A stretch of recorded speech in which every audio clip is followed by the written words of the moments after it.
Chers amis, Shabbat Shalom et Chag Sameach, nous sommes à quelques jours de la fête de Pessah et de ce Shabbat Agadol bien particulier qui va précéder la fête de Pessah.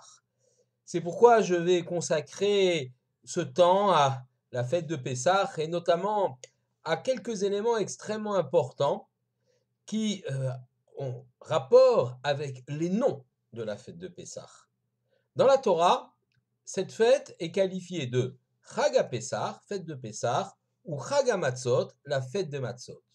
On trouve également un troisième nom, notamment dans la Tefila, dans la prière, Zman Cherutenu, le temps de notre liberté. Reprenons ces trois termes et regardons à quoi ils font allusion. Chag HaMatzot, bien sûr, c'est la fête des Matzot. Et nous disons dans la Haggadah, pourquoi mangeons-nous des Matzot? Al-Shumma, pourquoi y a-t-il donc la consommation des matzot? Al-Shum shelo hispik betsekam shel avoteinu leachmitz, parce que la pâte de nos ancêtres n'a pas eu le temps de lever. Hashednigla alehem melech malchei amlachim, car à ce moment-là s'est dévoilé à eux le roi des rois, l'Éternel, Akadosh Baruch Hu Galam, Kadosh Baruch Hu, et il les a libérés. La matzah est donc le signe, le symbole de la libération des enfants d'Israël. Be'eref Aïn, comme on dit en un clin d'œil, Bechipazon, de façon précipitée, l'Éternel a sorti les béné Israël dans cette nuit de la mort des premiers-nés, il les a sortis et le matin, effectivement, on a assisté à ce phénomène extraordinaire de Yetziat Misraïm, de sortie d'Égypte. La matzah est donc l'élément qui représente cette sortie d'Égypte, qui représente cette liberté. La matzah est également appelée le pain de la Emouna, le pain de la foi. Pourquoi cela? Car les enfants d'Israël, effectivement, ont placé toute leur confiance, toute leur foi en l'Éternel au moment où ils sont sortis d'Égypte. Ils ont suivi le plan divin, le projet divin, sans poser de questions. Ça a été un moment extraordinaire de lien entre Dieu et le peuple juif, de telle façon qu'on parle à ce moment-là de fiançailles, de véritables fiançailles. Et effectivement, cette matzah représente donc le lien particulier que chaque juif va avoir avec l'Éternel, un lien de Emouna. On peut dire que la mot Chag HaMatzot, la fête des matzot, que la matzah elle-même est ce lien qui relie l'homme à Dieu et cette Emouna, cette foi que l'homme a en l'Éternel, que le juif a en l'Éternel qui va le sortir d'Égypte et l'amener à bon port, c'est-à-dire en Israël. À côté, il y a l'autre nom, Chag HaPessah, la fête de Pessah.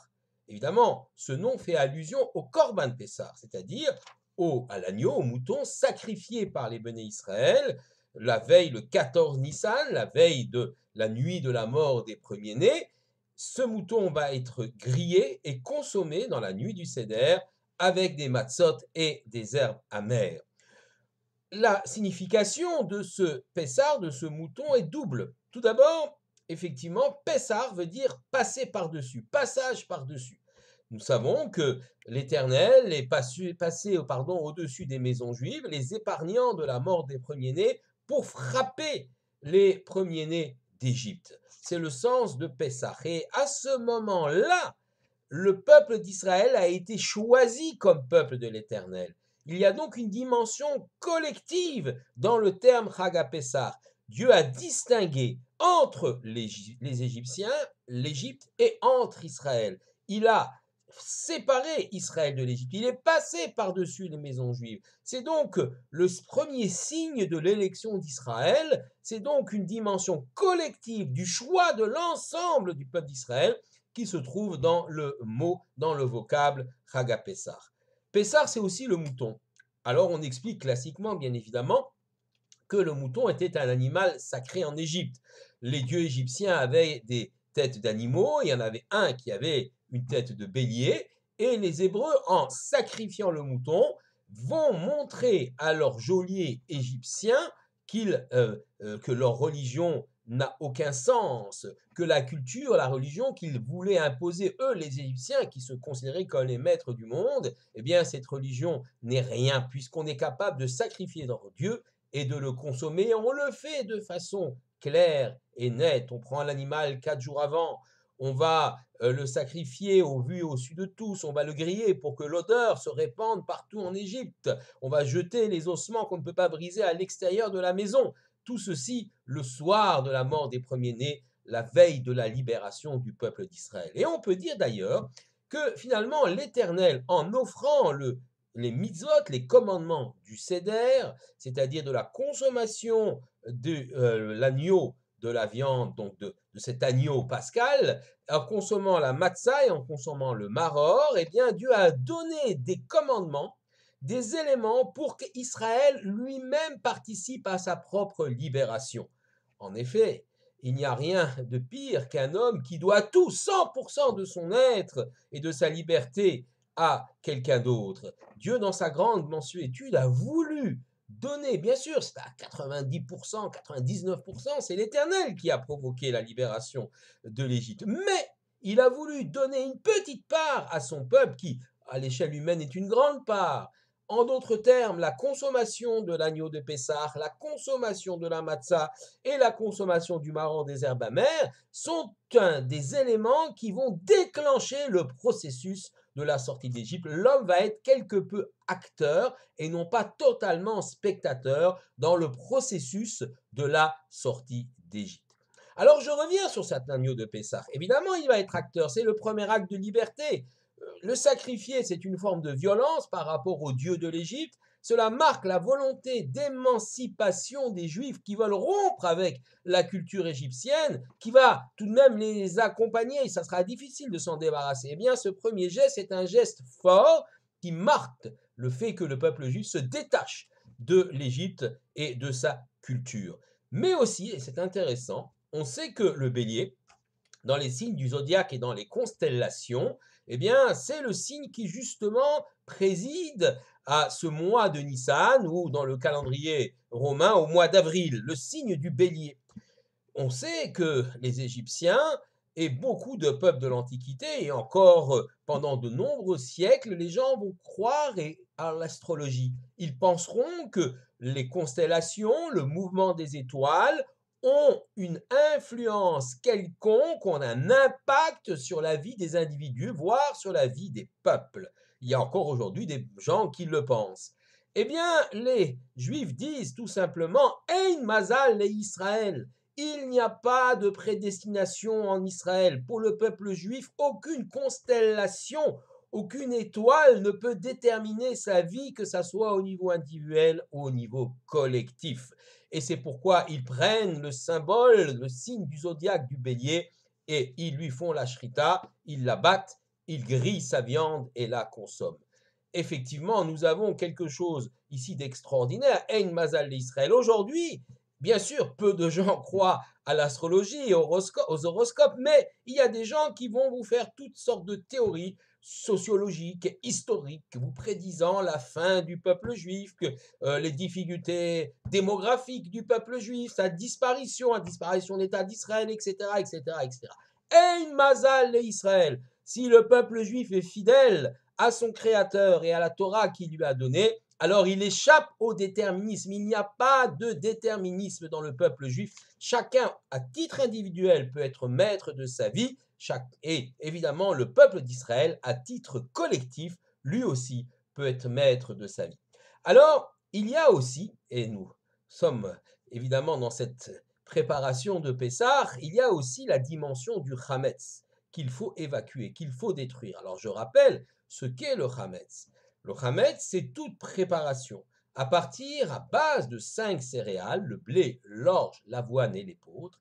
Ces céréales ayant subi un processus de fermentation avec un ajout de levure ou pas, parce que si on n'ajoute pas de levure, eh bien, il y a comme une fermentation qui, au bout de 18 minutes, va se produire par le fait de la présence de levure, ces champignons microscopiques dans l'air, et le produit va fermenter.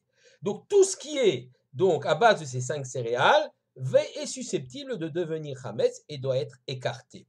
Cela veut dire que d'autres céréales ne sont pas hametz. Le riz ou le maïs, par exemple, ne sont pas hametz. Il n'y a pas un interdit de la Torah sur ces produit-là. C'est pourquoi les Séfaradim, par exemple, vont en manger. Les Ashkénazes s'en abstiennent parce qu'ils considèrent que c'est kitniot, ce sont des choses qui ressemblent aux céréales interdites, et donc ils s'en abstiendront, mais il n'y a pas un interdit absolu sur ces kitniot. Par exemple, un Ashkénaze pourra très bien garder, il ne les consommera pas pendant Pessah, mais il pourra très bien les garder, ses kitniot, son riz, ses lentilles, durant donc toute la fête de Pessah. Mais je reviens à ce chametz. C'est précisément, et c'est ça qui est extraordinaire, ces 5 céréales-là qui deviennent chametz à la suite d'un processus de fermentation, c'est ces 5 mêmes céréales qui sont susceptibles de devenir, celles qu'on va utiliser pour la fabrication de la matzah qui sera utilisée le soir du Seder. Bien évidemment, dans la fabrication de cette matzah, on prendra comme base les 5 céréales, l'une des 5 céréales, le blé, l'orge, l'avoine, l'épeautre et le seigle, une de ces 5 céréales, sa farine qui sera mélangée à l'eau. Mais là, on va faire extrêmement attention, bien sûr, que les choses se fassent rapidement pour qu'il n'y ait aucun processus de fermentation. C'est extraordinaire. Les mêmes 5 céréales susceptibles de devenir chametz sont les 5 céréales qui vont être utilisées pour fabriquer la matzah du Seder. Si je fais une matzah avec du riz, par exemple, alors elle ne sera pas chametz, ou une galette de riz, elle ne sera pas chametz, elle ne deviendra jamais chametz, mais elle ne pourra pas être utilisée comme matzah parmi les 3 matzot du plateau du Seder. On ne pourra pas être yotze, comme on dit, c'est-à-dire quitte de la mitzvah de manger la matzah le soir du Seder avec une galette de riz. Donc il y a ici comme un miroir le chametz et la matzah. D'ailleurs c'est intéressant, les mots chametz et le mot matzah sont extrêmement proches. On a 2 lettres qui sont identiques, le même est le tzadik. Quant au chet de chametz ou le he de matzah à la fin, ce sont 2 lettres différentes mais qui se ressemblent beaucoup. Le chet est une lettre qui est totalement fermée et le he est une lettre qui est fermée mais qui possède une lucarne, une petite ouverture en haut. C'est pour dire que finalement l'homme qui s'enferme et qui ne veut pas écouter un langage nouveau, le message de l'Éternel à travers la Torah, se retrouve enfermé dans ce chet, alors que l'homme qui est prêt à écouter un message nouveau voit s'ouvrir son horizon par cette petite lucarne, par ce hé. Mais pour poursuivre, aller encore plus loin sur cette différence entre chametz et matzah, on sait, les Chachamim l'ont expliqué, que le chametz et le symbole représentent la ga'ava, c'est-à-dire l'orgueil de l'homme. L'homme qui est hermétique a un langage différent, qui est hermétique a un message différent, qui ne veut pas comprendre qu'au-dessus de lui, il y a un patron, il y a un créateur, et que finalement, la réussite de ses mains ou de son esprit, eh bien, il la doit en grande partie à ce créateur. Cet homme orgueilleux ne veut pas qu'il y ait un créateur autour de lui, au-dessus de lui, et il ne veut pas non plus écouter autrui, car il pense se suffire à lui-même. C'est le symbole du chametz. La chametz et la matzah, ce sont 2 produits qui, à la base, ont les mêmes ingrédients, on l'a dit, les 5 céréales et de l'eau, mais dans l'un, il y a un processus de fermentation, donc le pain se gonfle d'air, dans l'autre, la matzah reste plate, elle reste identique à ce qu'elle était avant même sa cuisson. Et donc, l'homme orgueilleux est l'homme qui se gonfle de fausses certitudes, comme cet air qui se gonfle d'éléments futiles pour se considérer comme extrêmement important. À Pessah, nous sommes choisis par l'Éternel. L'Éternel nous sort d'Égypte. C'est le début de l'histoire du peuple juif. Et l'homme doit prendre conscience que dans la vie, seul il ne peut pas réussir. Il doit placer sa confiance en Dieu, en l'Éternel, et c'est la même chose au niveau collectif, au niveau du peuple juif. Le peuple juif doit placer sa confiance en Dieu, doit placer sa confiance en l'Éternel pour pouvoir réaliser son but, pour pouvoir être protégé, pour pouvoir retrouver son pays, pouvoir construire son État et son pays. S'il ne le comprend pas, alors il tombe dans le chametz, il tombe dans l'autosuffisance extrêmement dangereuse, car elle peut l'entraîner à tomber, à chuter, à mésestimer ses ennemis, et à tomber et à chuter.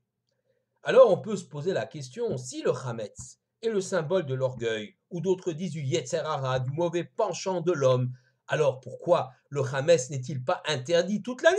On devrait avoir une interdiction absolue du chametz toute l'année, symbole de l'orgueil et ne manger que de la matzah, symbole de l'homme qui c'est se faire petit face à son créateur, qui comprend qu'au-dessus de lui, il y a un créateur qui dirige le monde. Pourquoi permettre le Hametz toute l'année et ne l'interdire que durant la fête de Pessah? La réponse, c'est que l'homme ne doit pas non plus totalement s'écraser. Il ne doit pas perdre totalement confiance en soi. Comme dit le Baal Shem Tov, une modestie excessive éloigne l'homme de son créateur. En effet, pour fabriquer du pain, par exemple, imaginez l'intelligence qu'il a fallu aux premiers hommes qui ont compris ou inventé l'idée même du pain. Il a fallu d'abord trouver une plante, le blé, plante sauvage qu'il a fallu adapter, cultiver, planter, et puis ensuite récolter, moissonner, comprendre que la graine écrasée peut donner de la farine, comprendre que la farine, en se mélangeant avec de l'eau, peut donner une pâte, comprendre qu'en cuisant cette pâte, on peut obtenir un mets délicieux qui s'appelle le pain. Imaginez-vous, pour arriver jusqu'au pain, toute l'intelligence et la technologie des premiers hommes, et encore aujourd'hui, tous les hommes qui participent à cette fabrication depuis la moisson, depuis la semence, le labour, la moisson, la mulsion, jusqu'à la cuisson, jusqu'au boulanger, jusqu'à ce que le pain arrive chez vous. Imaginez-vous toute l'intelligence humaine qui est mise dans ce pain. Eh bien, ce pain est donc le symbole, l'exemple de l'intelligence humaine et de l'homme capable de construire des choses extraordinaires s'il a une certaine confiance en soi. Ce Hametz-là, il est bon à manger toute l'année. Il n'y a pas de problème. On ne demande pas à l'homme de s'annihiler totalement devant son créateur. On lui demande d'être tel qu'il est, de prendre confiance en lui-même, de prendre confiance en son intelligence lui-même, elle-même qui a été donnée par le créateur, pour pouvoir bâtir, construire la civilisation, les relations entre les hommes, permettre à chacun de manger, fabriquer des remèdes, des vaccins, c'est très important aujourd'hui, pour que nous puissions échapper à tel ou tel danger et que le monde puisse poursuivre son histoire. Donc le Hametz toute l'année, on peut le comprendre. Mais à un moment donné, dans l'année, pendant les jours que dure la fête de Pessah, les 8 jours que dure la fête de Pessah, eh bien là, il faut quand même prendre conscience que tout n'est possible que parce qu'il y a un patron, parce qu'il y a un boss, parce qu'il y a l'Éternel qui est au-dessus de nous. Et à ce moment-là, il faut que l'homme soit capable d'évacuer tout orgueil, toute autosatisfaction, car au moment de l'anniversaire de la naissance du peuple juif que constitue Pessah, de sa sortie vers la liberté, l'homme doit alors évacuer tout préjugé, tout orgueil, pour se soumettre entièrement à l'Éternel qui lui a permis d'exister en tant qu'homme, en tant que juif, en tant que peuple. Et c'est pourquoi le Hametz sera totalement prohibé à Pessah, parce que c'est ce travail-là que nous devons faire. Le travail de la modestie face à la toute-puissance du Créateur, le travail de la Emouna, de la foi dans ce Créateur, d'un Kadosh Baruch Hu qui va nous amener à bon port. Tout ce travail est le travail de Pessah. Et lorsque nous aurons passé Pessah, le Hametz sera à nouveau permis, car nous aurons ancré en nous-mêmes l'existence même de Dieu et le fait que Dieu est tout-puissant et peut diriger les vies des uns et des autres, peut apporter un certain nombre de choses. Et à ce moment-là, nous pourrons, nous, prendre une certaine forme de réflexion, nous pourrons prendre une certaine, j'allais dire presque une semi-indépendance vis-à-vis de l'Éternel, c'est-à-dire de notre propre initiative, réaliser et construire des projets en sachant toujours que leur réussite dépend même de l'Éternel. Si on sait et on a conscience que l'Éternel est au-dessus de nous, que l'Éternel eh bien, a une vision sur le monde, un projet sur le monde, et que nous sommes prêts à mettre nos pas dans ceux du projet de l'Éternel, alors effectivement, nous aurons gagné une véritable liberté, la liberté d'être nous-mêmes, des êtres indépendants du Créateur quelque part, mais extrêmement dépendants aussi pour leur réussite et leur survie de ce Créateur. C'est là tout le sens et le message de Pessah. Le Hametz est interdit, pas d'orgueil pendant Pessah. Nous devons prendre conscience de la réalité de la situation et de la réalité du monde et que derrière le décor, il y a un créateur. Et lorsque nous serons sortis d'Égypte, alors, dans le projet, au moment du Matan Torah, du don de la loi que le créateur nous donne, nous deviendrons véritablement des associés de Dieu dans la construction de ce monde. Shabbat Shalom et Chag Sameach à tous.